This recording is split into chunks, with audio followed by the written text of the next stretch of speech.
This is Dr. Tori. Welcome to the Influence Everyday Show, where we make every day better and we influence for good.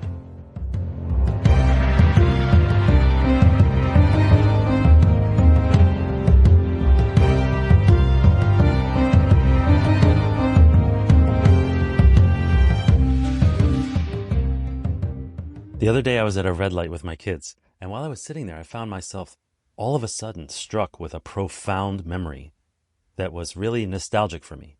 And so I brought it up to the kids.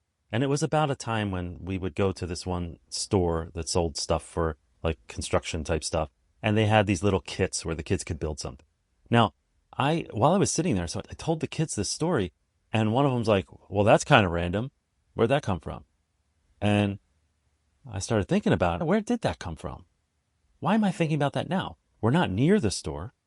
There's nothing like in my immediate environment, at least I don't think so. So I started looking around. I got really curious. So while I'm sitting at the red light, looking around, and I realized on the GPS, I had the full map view. So in other words, like you could see the entire journey. It wasn't like, what's the next turn? And so when I saw it there, I looked over and there was the store. It was labeled on the map. Now it was far away from me, but it was still on the map. And I'm wondering, is that what triggered the memory? It's about the time for kids to restart school and college and all that stuff. And so I'm sitting in the car with the kids having this nostalgic moment and realize it may be because non-consciously I was triggered by something I saw in my environment, the name of the store. So the reason this is so front of mind for me is because I have that book, Hypnotic Gifts, How to Transform Someone's Life in a Single Conversation. So there's a portion of that book that this is very relevant to. I also happen to run the book club that you may have heard me mention before. And in one of the books, we talked about top of mind equals tip of tongue. That comes from the book Contagious by Jonah Berger. Top of mind equals tip of tongue. So when something's top of mind, we're more likely to talk about it. It's on my mind. I'm using similar concepts in my own book, Hypnotic Gifts. Like when you want to change someone's life, you often attach it to something in their everyday life, something that they'll see again and again. So it reminds them of the lesson, the idea, the frame, whatever it is. And then, of course, the Influence Book Club. Now, there's a third thing that's really makes it front and center for me. It's actually heavy on my shoulders right now. And that is that in a few weeks, I have to train a bunch of speakers and authors and coaches on how to do this very thing. I have lots of workshops where I use card decks. And so when I'm doing these workshops, people often come up to me afterwards and say, hey, can I have that card deck? Is it possible? Where can I get these? How can I use these in my organization? So it took a while for it to get through my thick skull, but eventually I started making those available. One of the things that's really good about card decks is rather than doing what I was suggesting in the other episodes where you think about something that's in there every day and then you tie your idea or your insight to it. Instead, this time you go the other way.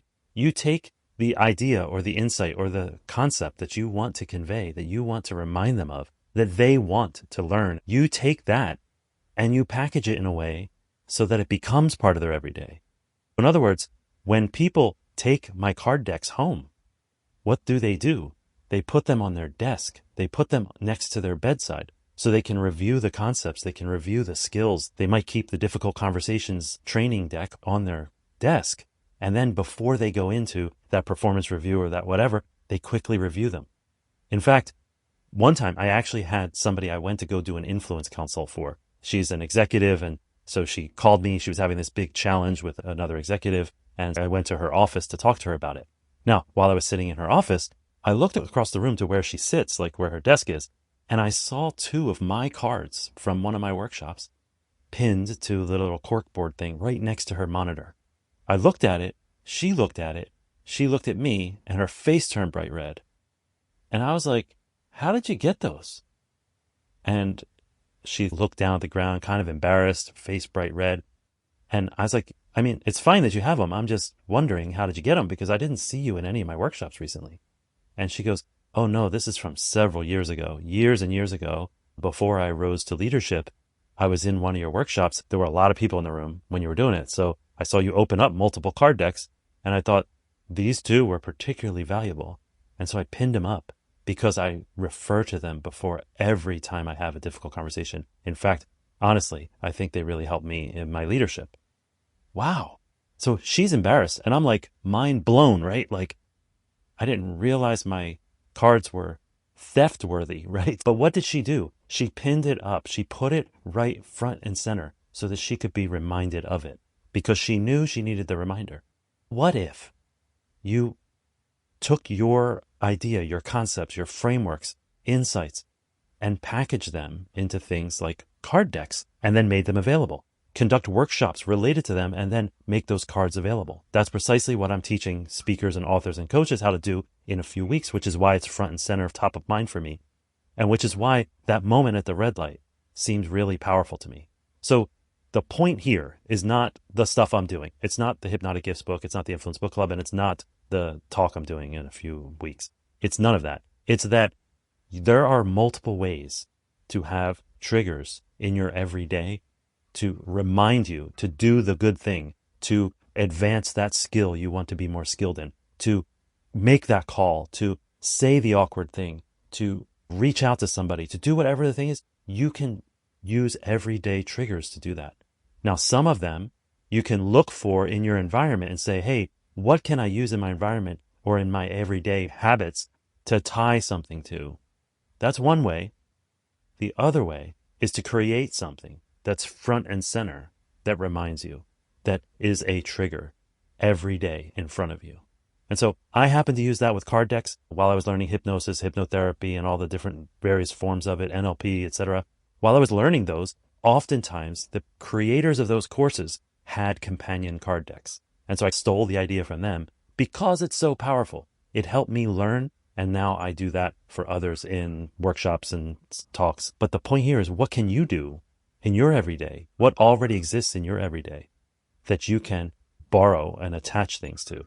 What can you put in someone else's everyday? So that merch, those tchotchkes or whatever people call it, the swag, when somebody has their brand on something, it's not just the fact that it's often a gift. Oh, they gave you a pen, they gave you a mug, they gave you a sweatshirt, whatever. It's not just that. It's also the fact that it's a reminder. And it can be a non-conscious reminder, just like when I was at that red light. A non-conscious reminder can still spawn a thought or spark an idea or trigger a memory. And so how can you get the ideas that you want to inculcate into your life front and center? What do you need as real world triggers? Get those things and put them front and center. Put them at your bedside. Put them on your desk. Attach them next to your screen. You're already doing it, but can you be a little more systematic about it? I hope you found this helpful. I'll see you in the next episode. This is only the end of today's show if you let it be. Who needs to hear what you just heard? Go ahead and share it with them right now. The Influence Everyday podcast is free. We don't sell advertising space, so telling others is the best way to pay us back, but more importantly, it's the best way to pay it forward. If you enjoyed today's podcast, take a moment to rate and review the show. Then check out the additional links and materials that go along with it. They offer more ways to take your influence, your impact, and your relationships to a whole new level. Now go forth and influence for good every day.